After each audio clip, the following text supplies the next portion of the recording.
once again. It's always amazing sharing my sessions on this program and conference.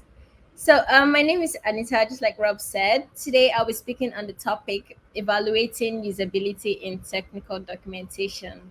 Now, we can all agree that no matter how elaborate our documentations are, our users always end up looking for alternative sources to, better understand the product, like videos on YouTube, articles, and any other form of resource that does not actually rely on the documentation. Now, you might be wondering why that is.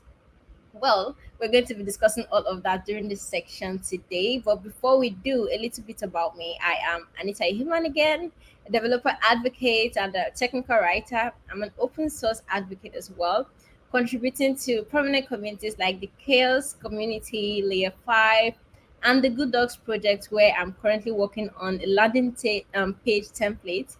I'll also be sharing my experience on that during this section as well. So let's get into it. And then during this section, I'll try to talk about a few points like what exactly usability evaluation is, characteristics of a usable documentation, factors that influence documentation's usability, and a writer's role in usability evaluation. Then we're going to look at how to evaluate a technical documentation and why we should evaluate documentation's usability. And then our final note. So let's dig in. Okay, so a technical documentation basically can comprise of a handbook, manual guides, API documentation, whatever the case may be. But at the end of the day, the aim of this document is to help users to achieve a particular purpose, right? Either to fulfill what they're looking for, answer a question, answer a query they're looking out for, or whatever the reason this documentation exists for. But at the end of the day, we want that user to be able to fulfill that particular reason they're coming in there, and like the questions they're asking or they had in mind before coming across that documentation should be answered completely. And that's what we mean when we're talking about creating usable documentation. This is simply ensuring that the various users can learn, understand, and use the product's documentation however it is executed, or however it exists. Once a user comes across that documentation, they can like explicitly use that documentation and have a great experience while doing that. But the thing is, not every single documentation that we have today can be classified as usable, and that is why we're trying to understand why we should consider usability evaluation. So, what exactly is usability evaluation? This is simply a straightforward way to measure the efficiency of the resources that we have, or the resources that we have in our documentation, while ensuring user satisfaction. We want to be sure that whatever it is that our users are looking out for in the technical documentation, they can completely have 100% experience, if not 199% experience, that they can also come back next time whenever they have this similar challenge without having to look for like alternative sources of um, resource that can actually answer this question. So but we know that this is actually hard to achieve because, of course, users will always be users. Where we have people looking out for alternative links and looking for ways that answer their questions of why exactly does this product help me, and how do I get involved, or why exactly does this product exist, and why do I need it, and how does it benefit me as a user. So these are all of the questions that your user would have while coming into your documentation.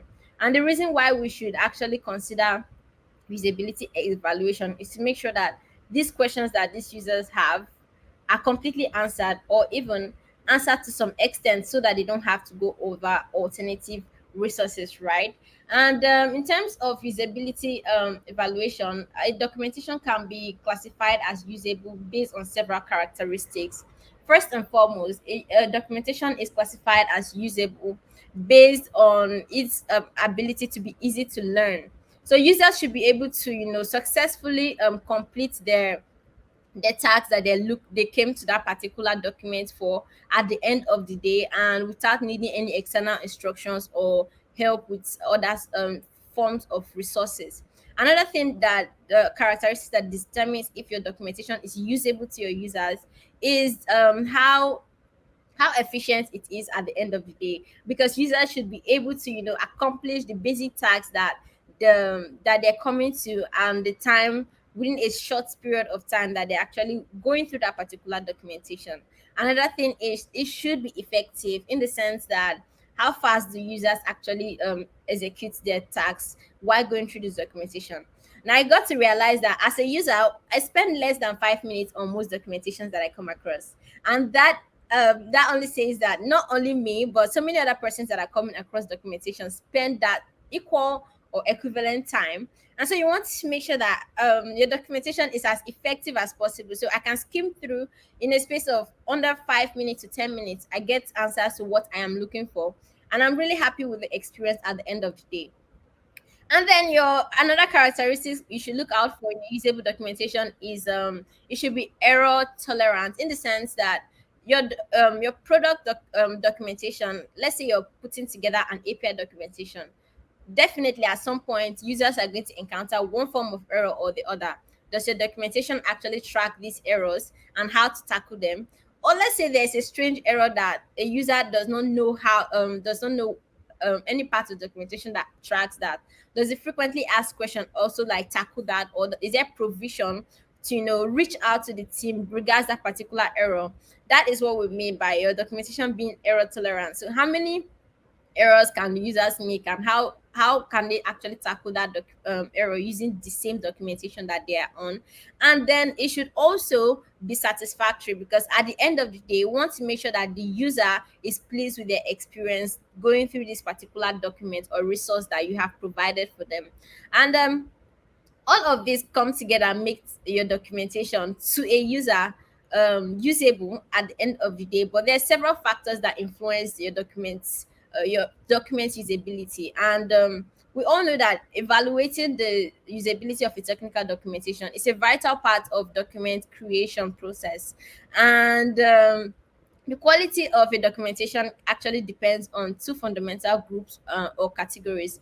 First, the functional qualities. Under functional qualities, we're talking about the necessities that a document needs to, accomplish a goal. These factors range from the readability to the accessibility, the content quality, the intuitive design, the language diversity and inclusion, the visual and graphics. Now let's get into each of these qualities. Now under readability, we're talking about how your document is placed in such a way that users can easily understand, read through the documents quite all right, and then understand the content that they are reading, both visually and cognitively. And then under accessibility, we're talking about how I'm able to like reach each and every nooks and cranny of a documentation in a very short time without struggling. And this also means that even people with disability challenges can also utilize your documentation without having any troubles. Let's say for instance I have a form of visual impairment. The documentation should have at least provision to toggle between dark mode and light mode, so that at any interval I can easily just go through that and be able to still use the documentation, right? Or let's say the text on your documentation are too small, I should be able to like zoom in or zoom out of the text so that I can better understand, or the heading should be so prominent that I can easily just take note of these particular pointers that I'm looking out for in your documentation. And then another thing to look out for is content quality. The documentation's quality should be comprised of the necessary information that are actually key to the product. You don't want to put so much content that at the end of the day, I'm beating about the bush and I'm still not hitting the nail on the head. Now, I'm going to give a simple example of this based on the landing page template I'm working on in the Good Docs project. So, I was assigned this task to take on the landing page template, and basically, what we do is create templates for your technical documentation. So, it makes your work easy for you to, just use the template and then use it as a guide to go ahead and create this document. Now, for a landing page template, however, I had so much difficulty trying to put this together. And at the end of the day, I created a guide of over 21 pages. I don't think anyone would actually read a guide of 21 pages, but for me, I thought it was really, really informative. It had everything that a reader would need or a user would need to successfully create a landing page, but at the end of the day, it was too informative, and there's so much content that I didn't think I thought were necessary, but were not actually necessary to the user's journey, or to whoever wants to create a landing page. And at the end of the day, there was just so much context that was not actually meant to be in the documentation, the landing page template, for instance. And so when creating your document, you want to make sure that you only highlight the necessary information that can captivate your audience attention in such a very short notice. And another thing to look out for is the intuitive design. The content and structure should assist the users in finding information easily. We're talking about having your navigations, having your search buttons where you can easily just search keywords and go straight up to the particular place where it is located. So many documents already have this, but there's some documents that still have not implemented features like the navigation bar for easy finding, or the side navigation that makes it easy for you to look at the key headings within a particular document. These are some of the intuitive designs that you could also consider in your technical documentation to make it a lot more usable to your users. And then another thing to take into consideration will be the language diversity and inclusion. Oh yes, we have so many persons coming across documentation that are not always English speaking individuals. And we want to make sure that your documentation is usable to every person, even those that are familiar with the our common language, which is English, and those that are not. And so it's good to consider this by putting, translation and ability to like toggle between different languages or different audiences based on the language differences. So you want to have that language diversity and inclusion for every audience that's coming across your documentation. Then the visual and graphic content. So many persons that come across the documentation enjoy interacting with a document by having that has graphic content, pictographs, videos, pictures, any form of imagery at all that makes the content a lot more elaborate for people to skim through. And this makes the experience a lot better. And for you as a writer, you might not see the reasons why, but on the user's point of view, whenever I read through context and I find it difficult to understand, I basically just go straight to the picture that is immediately underneath it to see if it better explains the context above or the context beneath. And that is how I actually better understand documents. And I feel like this is the same experience for so many other persons or so many other users that come across our technical documentations. And then on the structural end, this we're talking about the things that come together to make your document, the very little things that you should consider in terms of the sentences, the paragraphs, the headers, the structures, and all of this. We're talking about how clear your documentation is. Is it easy for people to just read through without having any need to go and read the dictionary? Is there like so much technical jargon that hinder the user's ability to just digest things immediately? You want to put that into consideration as well. And then how concise is your document? Now I gave an instance of the landing page template I'm working on. Now this template was very informative. Having 21 pages is a lot to put in a documentation. But at the end of the day, after scrutinizing the entire document, I found out that just 9 pages of everything that I have put together were relevant to the user, because most of it was just me explaining why certain things existed or why certain things should be done the way they should be. And I found a way to make it a lot more easier by using charts, by using tables, by just using pointers, easily just navigate to things. And at the end of the day, um, I moved from 21 pages to 9 pages in my landing page template. And that is what we're trying to achieve with how having a concise documentation. And then it should be consistent. While using a particular language, you want to either stick to one particular tone to make sure that the writer does not mistake whether you're referring to a particular product or a particular group of products, whatever it is. But just stay consistent with the tone that you're using, and also the tenses or the sentences that you're using in phrasing everything that you're writing on your documentation. Then you'd also want to consider the quality of the content, and then make sure that it is up to date at the end of the day. Now, a bit to explain on this up to date, you want to know that in an API documentation, for instance, having a simple or adding something as simple as a new command could actually alter the user's experience at the end of the day. And if that is not captured in your documentation, definitely that is going to give like a bad experience for your user at the end of the day, because they're going to be wondering where this new command came in and why the documentation does not capture it. How come I'm having this and the documentation does not track this particular form of information? These are all of the things that you want to put to place in terms of the structural view of your technical documentation. And then moving forward, what is the writer's role in a usability evaluation? Well, as technical writers, we play a very vital role in making sure that the document itself is usable to our users and the audience that we're trying to reach out to. But as a technical writer, the first thing you should always try to do is be the primary user of the product. So you want to have the first-hand experience of how a product works in order to put everything into writing the way it should be from the user's perspective. So if it means trying to practicalize the entire steps of how to use a particular product, then you should go through that to have the better understanding and then understand the target audience that you're trying to reach out to. Then create a document according to how those audience might perceive the product. So let's say you're writing for beginners, your content should also like make it more explainable for beginners to understand. Let's say you're writing for experts or like more advanced folks, then you should also try to capture that in your technical documentation so people don't get confused while reading through the documentation. Now, as a technical writer, you should also try to consider minimalist writing.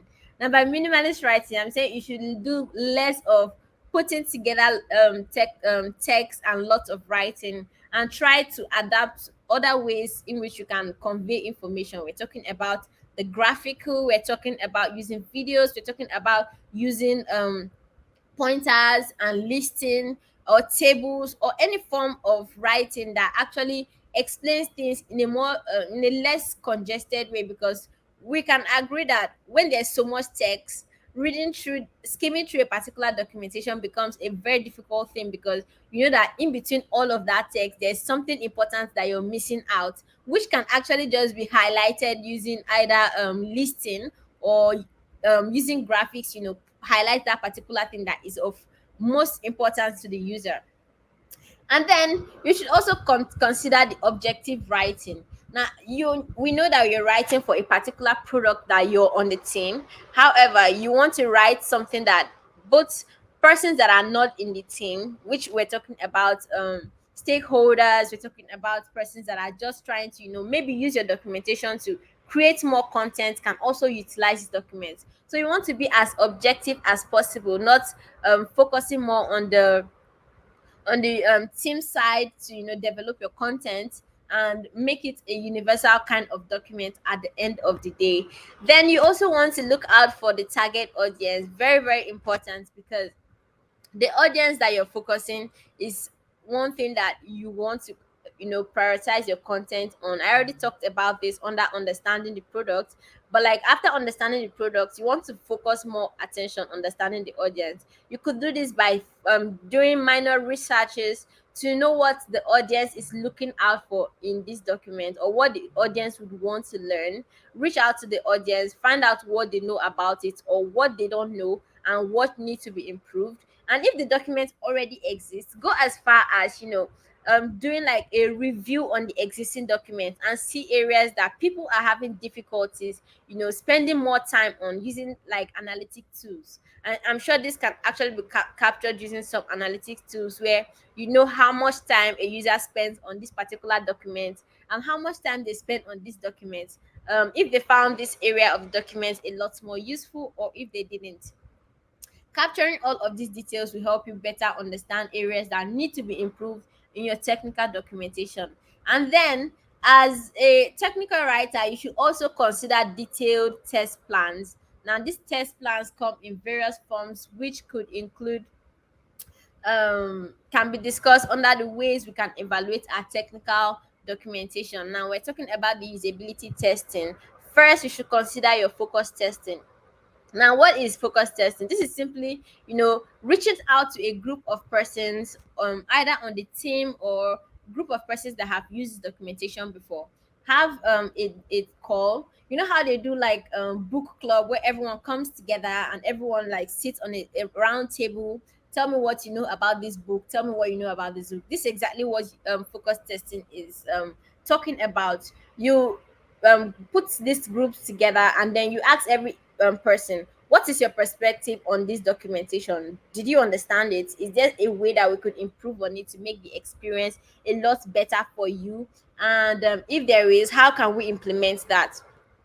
You can also consider like the written questionnaire where you draft out like forms and surveys, sending out to individual users that have come across this document and asking for their feedback from the documentation at the end of the day. Now, this might take a longer time compared to the focus testing, but at the end of the day, you might get really reasonable feedback from these surveys that will be helpful towards implementing your product documentation. And then consider one-on-one interviews. This simply means reaching out to each of these individuals that have used this documentation or are currently using your product, and having one-on-one conversations with them specific to that documentation on how it can be implemented and how we can better improve on that documentation.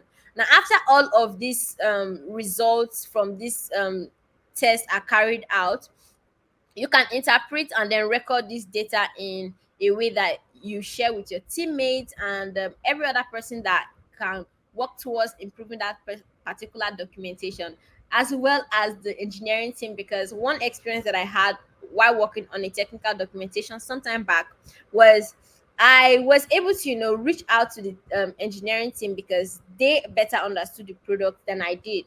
I reached out to the engineering team, and whatever it is that I wrote, I shared to the engineering team first, to make sure that yes, everything was in order before sharing it to the marketing team to be sure that okay, everything looks good. And then I shared to the entire community to be sure that everything was like in order. So you can also consider sharing with the engineering team as well as marketing to make sure that all of your points and everything is as it should be. Then you can implement these recommendations that you've received from the test series of tests that you've carried out by improving areas that need to be improved, taking out portions that are irrelevant based on the feedback that you've received, and also elaborating on areas that are not as elaborate as they should be. And then go on to retest this. After implementing all of this, you can go on to retest these measures with for more effectiveness. Now you can carry this test out as many times as possible until you're sure that at the end of the day you have a really good refined documentation that users can bank on without having to run to your YouTube videos to first understand what the tutorial masters are saying before coming back to your document. So you can also move on to provide means to retrieve feedback even after all of these tests are carried out. You can also like provide a space on your documentation for feedback based on from the user's point of view. So whenever a user comes to your page, let's say they look through your documentation and there's a particular portion that is missing, or there's a particular area where there's a broken link, the user can easily just draw your attention there by writing a brief feedback for you to go much later and then effect the changes that are necessary. And then, so why should you consider evaluating a documentation usability? Well, for so many reasons. First, the product reliability. Now, documentation is one key onboarding tool for product adopters, users, as well as contributors in terms of open source projects.